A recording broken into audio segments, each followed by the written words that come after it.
Hi and welcome to White Heat TV. My name's James. Today I'm going to be talking about 5 reasons why I hate living in the UK and why they are that way. Picture this scenario. You've got a job interview at 2 o'clock in the afternoon and you arrive to the railway station at 1 o'clock. And you get there, you think, well, I've got time to chill and read a newspaper. Actually, a newspaper, that's... I haven't seen anyone buy a newspaper in about 10 years, so forget the newspaper. So you get there, you're in the coffee shop in the railway station, and then you look up at the departure boards above on the wall, and it says cancelled, delayed, cancelled. Well done. You have just made a big mistake. You've made the mistake of trusting in the British rail system. And it's not just a one-off either, because you'll find that it's always like this. If you've got something really important that you want to make, like a job interview in that scenario, or you're trying to go to a wedding, or you're trying to go to, I don't know, someone's birthday party or a concert, something like that, then you do not use the railway system in the UK. You don't. And if you do, then you're basically playing roulette, unless you set off really early, in which case there might be a strike, like an industrial strike action, in which case you've knackered it. And let's say you do manage to get on a train that's on time, that's not delayed, there's no leaves on the line, there's no signal failures, there's no lack of drivers or service engineers, and you've actually got on a train and it's not going to be on time. Trains are never on time. They're always, if they're on time, being on time, a train in the UK is classed as like 2 minutes late, and that's on time. So you're on your on-time train, and you open the door in the train, and it's just a wedge of people sat down. There's nowhere to sit, so you've got to go and stand by the toilet and listen to people taking a crap and all the other stuff. There's people in there with headphones right next to you, and then your train sets off, and then it slows down like you're between destinations, and it will start to slow down like a snail, and it'll stop, and then you hear an announcement over the speaker. Good afternoon, this is Richard Smith, your trade service manager speaking. Unfortunately, we're stuck at the moment between this junction and the train station. We're going to be another 35 minutes here, unfortunately, I have to tell you. Please know that the shop is unfortunately closed due to a problem with the card reader. The toilets are also closed, so if you want to have a then you're all out of luck. Thank you. But why? Why is it so bad? Why does it have to be this way? Every train you get on, every station you're at, every single bloody time. Why does it have to be this bad? Well, are you sitting comfortably? Then I'll begin, because this script is a little bit of a script, and I'll try not to make it too long, but I can't promise anything. The idea of privatising British Rail emerged during the Conservative government, led by Margaret Thatcher, which came into power in 1979. Thatcher's administration pursued a policy of reducing the size of the state sector and promoting market-oriented reforms. So that the railways used to be publicly owned, but then they were privatised. Various state-owned businesses were gradually sold off during her tenure, including auxiliary functions related to railways, and the actual privatisation of the railways themselves occurred under Thatcher's successor, who was John Major. My God, John Major, he had all the charisma of a wet lettuce. It has not yet gone to the committee, and when it gets to the committee, as the right honourable gentleman knows, that is the start and not the conclusion of the process. It is obviously a complex report. It will... Oh, sorry, I must have dozed off there. The process of privatisation was set in motion 31 years later. The carve-up siphoned tens of billions of pounds out of the industry, benefiting shareholders rather than passengers or workers. The public watched in dismay as fares remained high, services faltered, and the dream of an efficient rail network faded away. So basically, the carving up of the rail network did exactly the opposite. It wasn't about financial gain for the economy, really. It was more about the dream, the sort of globalist dream of privatising, making it more efficient. And they did absolutely the opposite, because when you have a company that's main prerogative is to make a profit, and it's the transport industry, and one of those ways of raising prices is to raise ticket prices. And right then and there, that was the reason for strikes. It's just awful, and it's just carrying on. And basically, the solution is just to renationalise the rail networks. That's all it is. Just renationalise them. Don't make them for profit, and then you get a better service. That's it. When I was a child, I thought that rain and grey skies and wind and horrible blustery conditions were just perfectly normal. I thought that every time you left your house that you probably might need an umbrella everywhere, and I was a young child. And then when I was 6, I got my first taste of sunshine in Spain, and it was magical. It was like, what's this glowing thing in the sky? All right, I'm using hyperbole. If there's any Americans watching, that means I'm exaggerating. I'm just kidding. Or am I? No, I'm just kidding. Yeah, so basically the UK it's always raining here. The sky's always grey. Everything's grey, damp, miserable and terrible. And it's a wonder that you can actually light a cigarette outside. It's that bad. It's awful. On the flip side, though, I guess the umbrella industry is booming.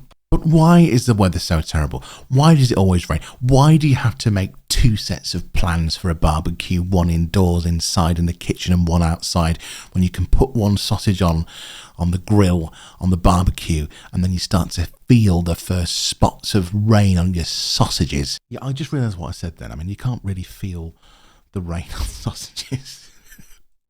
It's to do with the jet stream and the UK's location, but basically the UK's position between the Atlantic Ocean and continental Europe exposes it to varying air masses.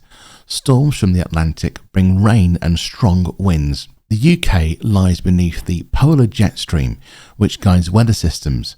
Its meandering path affects temperatures and precipitation patterns. The ocean influence with the surrounding areas, especially the North Atlantic Drift, moderate temperatures, but also lead to dampness and cloud cover. And the country's topography, the hilly terrain and coastal areas create microclimates. Rainfall is common, especially in the western region. So there you go. That's the reason behind that, basically. Look, I'm not a meteorologist. I don't work for the Met Office. Speaking of the Met Office, that is the UK organisation that predicts the weather forecast, by the way.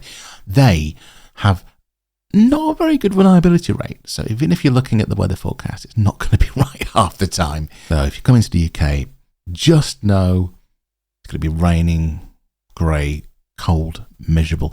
Only about 80% of the year. It's fine. Yeah, it wouldn't be Britain without the rain. It wouldn't be home without the miserable, dark rain. And as an addendum note, it does go dark about 3 o'clock in the afternoon in the winter as well, which real icing on the cake, that one. Just as a side note, to any American viewers, I'm going to refer to faucet as a tap, because that's what we call it here. We call it a tap.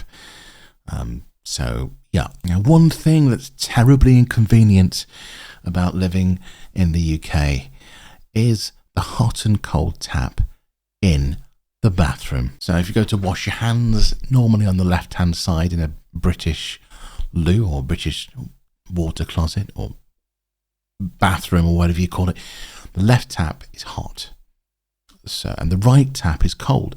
So what happens is you go to the toilet and then you wash your hands and you turn the hot tap on, and the hot tap is really warm, and you're like, oh God, it's really warm. And then you turn the cold tap on, and it's the middle of winter, and it's freezing, so you cross your hands in some kind of stupid jazz hands game, and then you put the plug in the sink, and you try and fill the sink up, and you try and do a hot and cold combination, swish it around, and then you realise that the sink is about as big as a bloody dessert bowl, and then you think, oh, why do I live in this godforsaken country where the taps are stupid? And I do know a little bit about this. There's something to do with the way the water's stored. That's what it's about. But the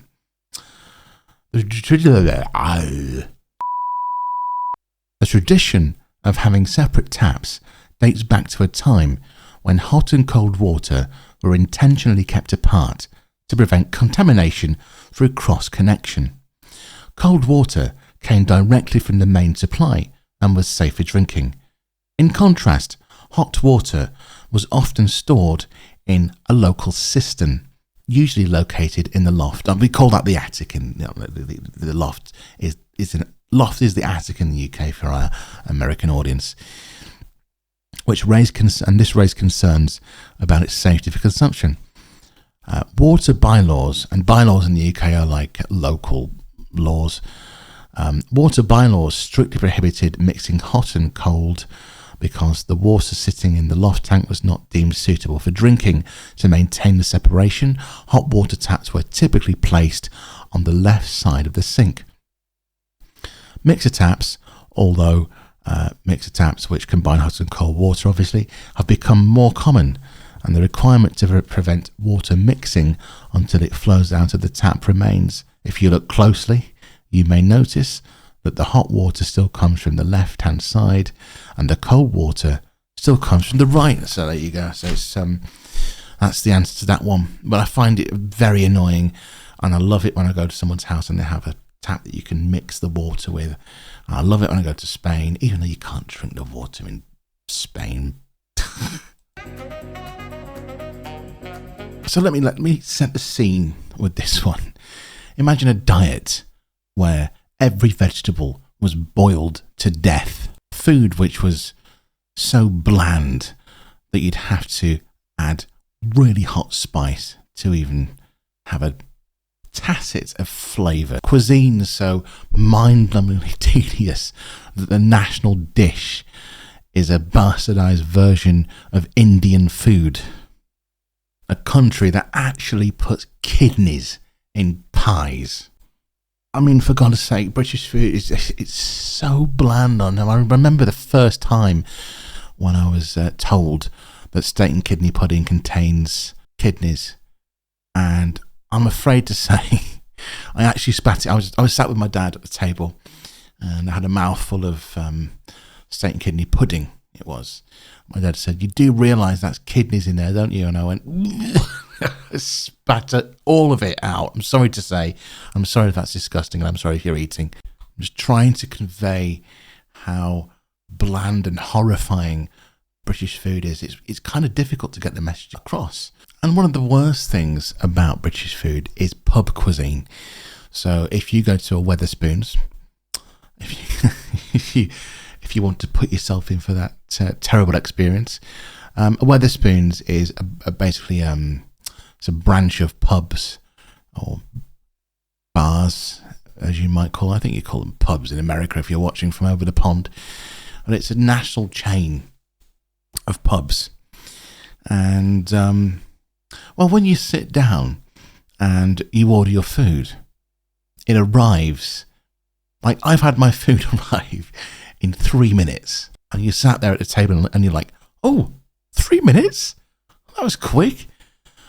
And then you get your fork and you put it in the rice, and then you put the fork inside your mouth, and you're like, oh, yeah, that's why it's 3 minutes. Everything on the menu is microwaved, or it's kept in trays in a kitchen just so it's ready to go out. You know, it's and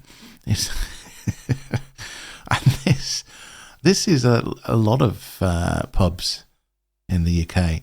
Like, even if you go to sort of a mid-market bar or pub, you'll sort of still find the same thing. Everything in the kitchen is microwaved. It's blasted with radiation. And like our American cousins, our food is highly processed in the supermarkets. So the vast majority of people will just go into the shop. They'll buy things like chicken nuggets and chips or fries or whatever.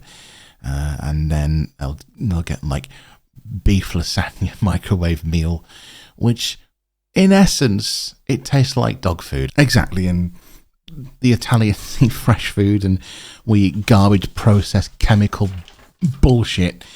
But why is it like this? Why is our food so bland, so blanched, so terrible, and non-seasoned, horrible crap?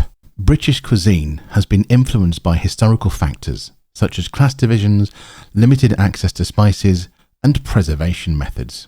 My parents never seasoned anything. They never used salt and pepper. Like, if I'm cooking a burger, right, which is terrible, it's awful, it's unhealthy, but at least I'll get some salt and pepper and some paprika, and I will season that thing.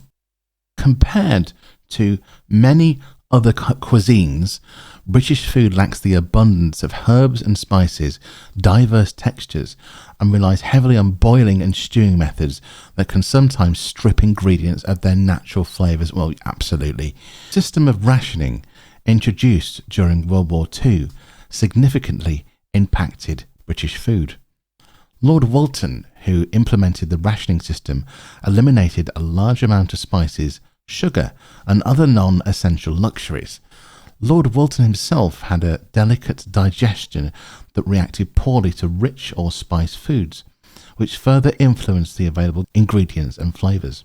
Oh, cheers for that, Lord Walton. Thanks a bunch, you bloody ponce lord. Anyway, look, that's just my opinion, and I'm sure there's many people that absolutely love British cuisine, and if you disagree with me, leave a comment section in the section, but I'm sure many people watching this video will completely disagree with me. But having travelled the world and tried loads of different foods, I don't see the attraction of it. The other thing I wanted to talk about as well was Italian restaurants. Italian restaurants in the UK. Like, we have these chains called Bella Italia, and if you go in there, all the pizzas are frozen. All the ingredients are like frozen and kept in. There's literally nothing that's fresh in Bella Italia. I mean, it tastes all right, but no. And fish and chips, our national dish, is very greasy. The chips are greasy, usually. If you go to a normal fish and chip shop, they're greasy, and you can see that it's got paper in the box. And when you get the paper out of because traditionally fish and chips was wrapped in newspaper, but I remember that happening, but it was discontinued. But basically, my point is, when you take the fish and chips away from the paper, you can see this clear window of there. And remember, if you're not sure about something, rub it against a piece of paper. If the paper turns clear, it's your window to weight gain. Bye-bye, everybody! I really, really can't stand roundabouts, and they're everywhere in the UK. Like, in my tiny city, there's like 50 roundabouts everywhere. You go through one, and then there's another, and another, and another, and look, I understand they're fairly simple to navigate, okay, but when you come up to a roundabout, I understand about the rule where you give way to the right and then you go in the left lane if you're going to turn. Sorry, obviously I can't drive. I do drive. But so you give way to the right, and then if you're gonna turn left or go straight ahead, then you need to get into the left lane, and then beyond that, if you're going all the way around the roundabout and coming off, you at the third exit, or all the way around, then you need to go in the right hand lane. I get all that. I understand it. Yeah, I get your stupid concept of your stupid roundabout. Understood. But what I really, really don't like about it is when you get up to the roundabout and if there's no traffic lights, if there's no traffic signals there, you're waiting for a gap, and then sometimes you're like, is there enough space? Cars coming on the right, and you're like, I could probably make it, but then I could probably not make it and smash into another car. And I found it really daunting on my driving test. Now, I know a lot of people are going to disagree with me on this one because they love roundabouts, and I guess it's supposed to help the flow of traffic better in a smaller space, a smaller city. But god damn it, did they have to use so many of the fucking things? And even after 10 years of driving, when I get up to one, I still feel the pangs of anxiety. I really, really do. I do. And I can't be alone. I mean, you might, if you're British, okay, then you're going to be a pessimistic person. And you're going to say, well, if you don't like roundabouts, then you shouldn't be on the road, should you? But really, I mean, if you really, really think about it, in America, they don't really have many roundabouts. It's all like straight roads, isn't it? And then you have the crossroad things, whatever they're called. I don't know what they're called in America. You have the cross lanes that you have here sometimes. But honestly, like, I'm going to find out how many roundabouts there are in the UK.